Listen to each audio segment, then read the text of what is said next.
Ouais, bonjour à tous. J'avais promis de faire un mémo pour vous résumer les mesures prises par le gouvernement pour vous aider dans cette période de crise. J'essaie de le faire par l'image aussi et je vais vous expliquer à peu près ce que j'ai écrit sur Facebook.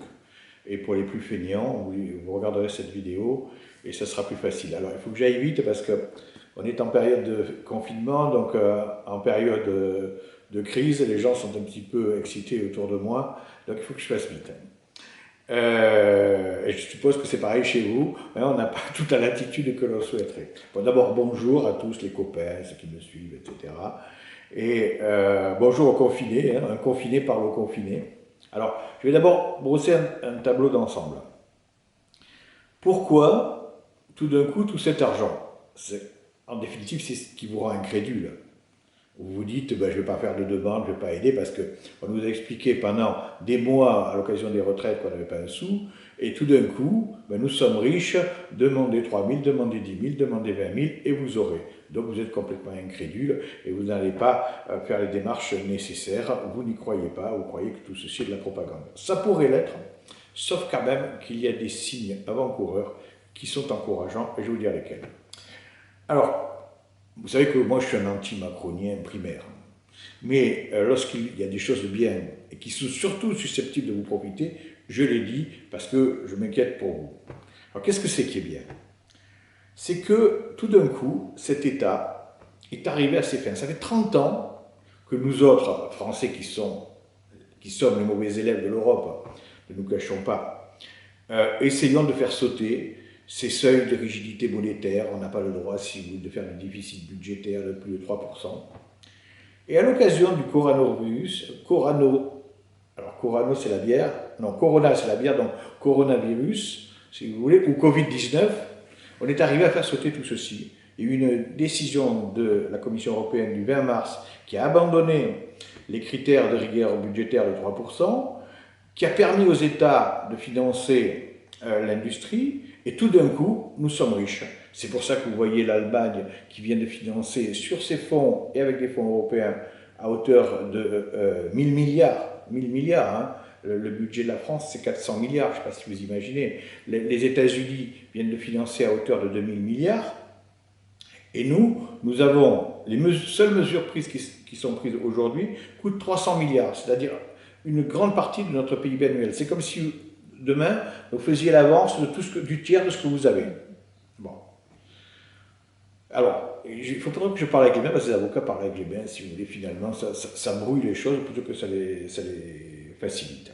Bon, alors je vais en venir au fait. Donc on a de l'argent, donc faites les démarches. Alors, résumons-nous. Ces aides, quelles sont-elles? Je vais commencer par les indépendants, qui me concernent, je suis un petit peu égoïste, mais ce sont ceux qui souffrent le plus souvent, puisqu'ils n'ont pas de continuité de salaire, etc. Enfin, vous connaissez le problème, on ne va pas revenir dessus. Alors pour les indépendants, il y a des mesures qui touchent l'impôt, l'URSSAF, et des versements directs pour les aider, et des prêts. Alors, l'URSSAF, partons de l'URSSAF. L'URSSAF, donc, l'échéance du 5 mars et du 5 avril a été supprimée. Vous pouvez également demander le report, faire un aménagement en fonction de vos revenus prévisionnels sur le site de l'URSSAF, ursaf.fr, pour les périodes à venir. Et dire, écoutez, je n'aurai pas de rentrée à titre personnel, donc je demande à payer très peu. Vous avez le droit, si vous avez payé au 5 mars l'échéance du mois de février, de vous faire rembourser cette échéance. N'hésitez pas à le faire, parce que vous aurez peut-être besoin d'argent si les choses s'empirent. Ça, c'est pour l'URSSAF, donc travailleurs indépendants. En ce qui concerne les impôts, impôts sur le revenu, vous aviez déjà, depuis le prélèvement à la source, la possibilité de moduler vos échéances en fonction de vos revenus. Ne vous privez pas de le faire, ça sera très bien accueilli par les impôts pour les raisons que j'ai expliquées au début de mon propos. N'hésitez pas. Alors donc, vous pouvez moduler le montant, mais surtout, vous pouvez demander le report sur 3 mois des échéances à venir. C'est-à-dire, si vous avez une échéance au 5 mars, vous dites je la reporte au 5 avril. Quand vous arrivez au 5 avril, vous dites c'est pas bon, j'ai toujours pas un rond, donc on reporte au 5 mai et au 5 juin. Puis après on verra. Donc déjà, 3 mois, si vous voulez, pour souffler, pour avoir un petit peu d'oxygène. Bon, ça, vous pouvez faire la même chose. Alors, ce n'est pas le même site, là, il faut aller sur impôt.gouv. Vous pouvez faire la même chose sur la taxe foncière et sur la contribution foncière des entreprises. Donc, n'hésitez pas. Alors, s'agissant des cotisations retraite complémentaires, là, vous avez le même schéma. Il faut prendre contact, adresser des mails en définitive, avec les organismes de retraite complémentaires et vous demandez des délais et vous demandez une suspension momentanée. Les aides ne s'arrêtent pas là, parce qu'aujourd'hui, si vous voulez, l'État est Crésus. Les aides ne s'arrêtent pas là. Il y en a également au niveau de l'eau et de l'électricité pour les entreprises, pas pour les particuliers, pour les entreprises.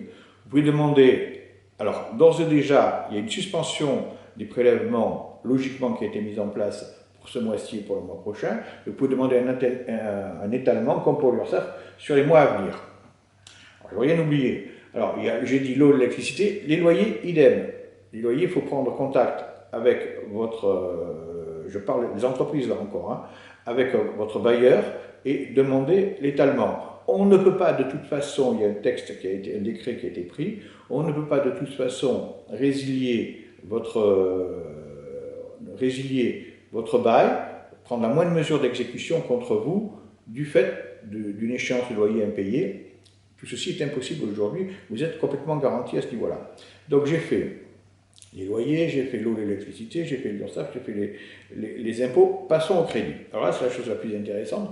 Vous pouvez d'ores et déjà demander, et faites-le, alors ça vaut pour les leasings, ça vaut pour tout type de financement professionnel. Vous demandez d'ores et déjà un report de 6 mois de toutes les échéances. Alors certaines banques l'ont fait automatiquement, d'autres il faut le demander. Ça, donc on a vu prêt, eau, électricité, impôts, URSSAF, on va faire la suite. La surprise des surprises, c'est le prêt garanti par l'État. Alors ça, sincèrement, on en est tous restés baba. Qu'est-ce que c'est ce prêt garanti par l'État? C'est une mise à disposition de fonds de trésorerie, c'est-à-dire que vous n'avez pas à la motiver si vous le demandez, vous dites simplement que c'est pour avoir de la trésorerie, et on peut vous donner 25% de votre chiffre d'affaires, c'est-à-dire 3 mois d'activité.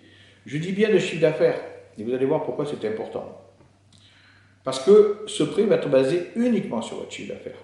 Alors, pour les entreprises qui ont un exercice complet en 2019, ça sera sur la base d'une attestation comptable délivrée par votre expert comptable, de chiffre d'affaires de l'année 2019. Et pour les autres, ceux qui n'ont pas un exercice complet en 2019 et qui ont été créés, dont l'entreprise a été créée tardivement en 2019, ça sera tout simplement les 3 derniers mois d'activité avec un maximum de 83 000. C'est-à-dire que ce type de prêt n'est pas octroyé aux entreprises qui font plus d'1 million de chiffre d'affaires par an. Vous avez bien compris? Bon, alors, les banques, lorsque vous les sollicitez, ont l'obligation de réagir dans les 5 jours. Si elles ne réagissent pas dans les 5 jours, vous pouvez saisir la médiation du crédit, je vous expliquerai comment, mais j'ai testé, elles réagissent. Bien. Donc j'ai dit, il n'y a que alors, les conditions. Le prêt doit vous être délivré sans garantie, c'est-à-dire que si vous avez une société, on ne peut pas vous demander votre caution. Ce prêt doit être sans intérêt. Les modalités, c'est 1 année de différé d'amortissement et de capital. Ça veut dire que vous ne payez rien pendant 1 année. Le prêt doit contenir obligatoirement une clause selon laquelle vous optez au terme de l'année, vous pouvez opter au terme de l'année en question pour un remboursement sur 5 années. Alors, j'ai fait à peu près les comptes. Pour un prêt, par exemple, de 90 000 €, ça vous fait 150 € par mois, ce qui est dérisoire. Et va vous amener donc un bol d'air inouï. Et pour les entreprises qui, elles, font 800 ou 900 000 € de chiffre d'affaires, il faut quand même réaliser si ça va permettre un emprunt de l'ordre de 200 000 € dans les conditions que je viens de vous citer. Ça va véritablement relancer les choses et ça va mettre du beurre dans les épinards, c'est le moins qu'on puisse dire. Bien, alors, ce prêt-là, si vous avez la moindre difficulté, n'hésitez pas à saisir le service de médiation du crédit. Vous tapez sur Internet, c'est un service de la Banque de France qui fonctionne remarquablement bien. C'est une des choses qui fonctionne dans cet état, je l'ai déjà testé. Ils interviennent dans la journée. Dans la journée, ils vous appellent en disant qu'est-ce qui se passe et ils contactent votre banque immédiatement. Et croyez-moi, je ne sais pas trop pourquoi, mais les banques en ont une peur bleue et elles réagissent immédiatement. Donc n'hésitez pas. Donc j'ai fait. Alors, j'en arrive maintenant à l'indemnité. L'indemnité de 1 500 €. Ça aussi, on ne s'y attendait pas. Alors c'est vrai que 1 500 €, si vous regardez bien, c'est à peu près le salaire moyen des Français. Et donc ils ont décidé de verser aux indépendants qui risquaient de ne plus avoir de revenus une indemnité de 1 500 €. Alors, celle-là aussi, elle est pratiquement faite sur déclaration. Et il faut, d'après les textes, d'après le décret, justifier d'une perte de revenus de 70% à partir du 16 mars par rapport à l'année dernière, à 2019, ou être en cessation d'activité. Bon, je vous laisse vous organiser pour pouvoir avoir cette... Bon, je ne dirai pas plus, organisez-vous pour essayer de l'avoir. Bon, là aussi, alors les formulaires vont être disponibles qu'à partir du 1er avril sur le site de la DGFiP, c'est-à-dire sur le site impôts.gouv, et il y aura des formulaires, vous faites votre demande, c'est sur simple déclaration, vous n'aurez pas de justificatif à fournir, simple déclaration, et on vous le versera. Alors, sur cette indemnité de 1 500, il y a aussi la possibilité de demander une aide complémentaire à la région, qui n'est pas encore en place, mais qui a été annoncée. Ça sera à peu près dans les mêmes conditions.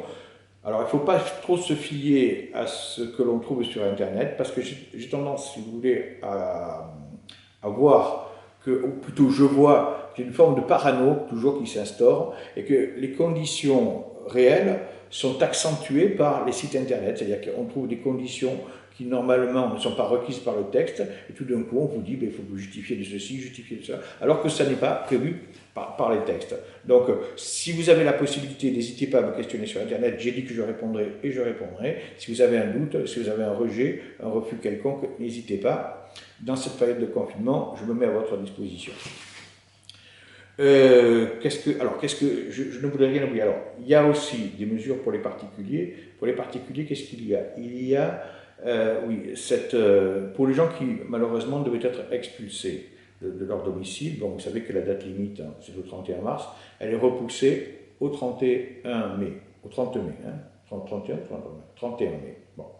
Alors, ça c'est pour les particuliers. Après, il y a d'autres mesures, alors là, qui ne concernent pas forcément les indépendants, pour les gens qui avaient un risque de voir un contrat résilié et qui, compte tenu des circonstances, ne peuvent pas se rendre chez un avocat, ne peuvent pas réagir, ne peuvent pas faire des formalités pour éviter la résiliation de ce contrat. Je parle de contrat de vente, je parle de toutes choses, si vous voulez, de la vie, qui sont des actes un peu exceptionnels. Eh bien, vous avez un report de 2 mois automatique, à compter de la date de cessation du confinement. C'est-à-dire, il y aura un arrêté qui sera publié, qui mettra fin au confinement, mais à côté de cette date-là, vous aurez 2 mois pour accomplir la formalité que vous auriez dû accomplir maintenant.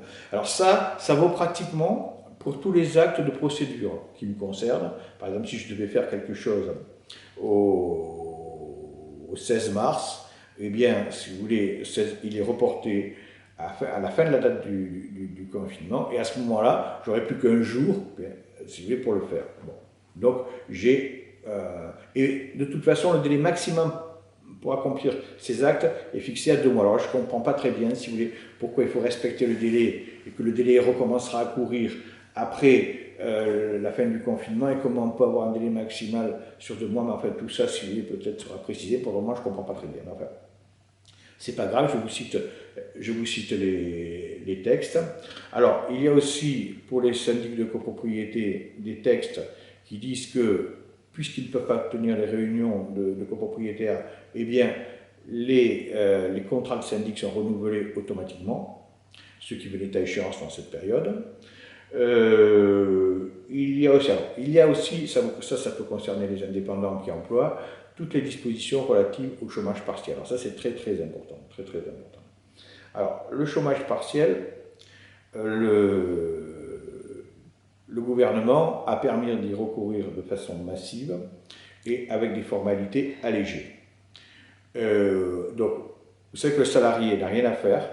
Ça se fait sur autorisation sollicitée auprès de la directe. La directe a un délai de 15 jours pour répondre et l'effet est rétroactif. C'est-à-dire que si vous faites votre demande au 30 mars, eh bien, il y aura une rétroactivité. Bon.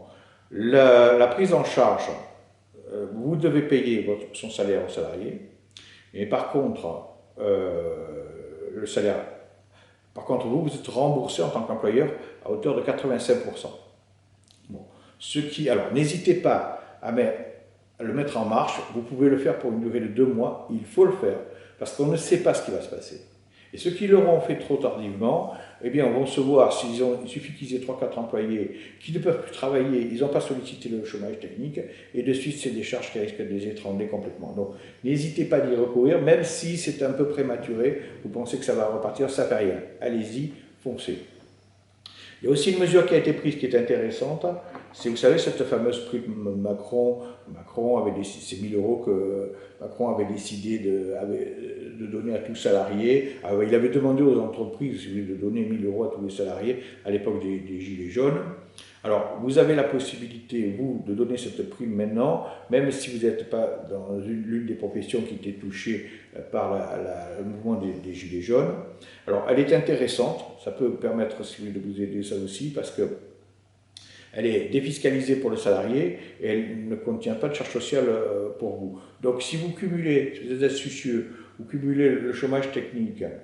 Alors, je suis un peu en désaccord avec mon comptable là, qui me dit non, mais comme ils ne travaillent pas, on ne peut pas leur donner de prime. Je ne vois pas pourquoi. La prime, elle peut très bien, si vous voulez, être due au titre d'une activité antérieure.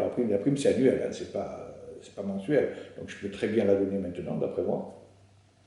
Donc, il faut que je suis comme les avocats, j'arrête pas de parler avec les mains.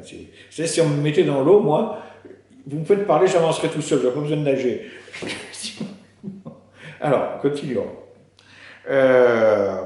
Écoutez, j'ai presque fini. Alors, par contre, ça va être un sacré boulot. Un sacré boulot, il faut que vous réserviez beaucoup de temps, parce que les formalités dans ce pays, ce n'est pas quelque chose de simple. Vous allez avoir des échecs, ne soyez pas découragés, surtout ne croyez pas à ceux qui vous disent que vous n'y avez pas droit, etc.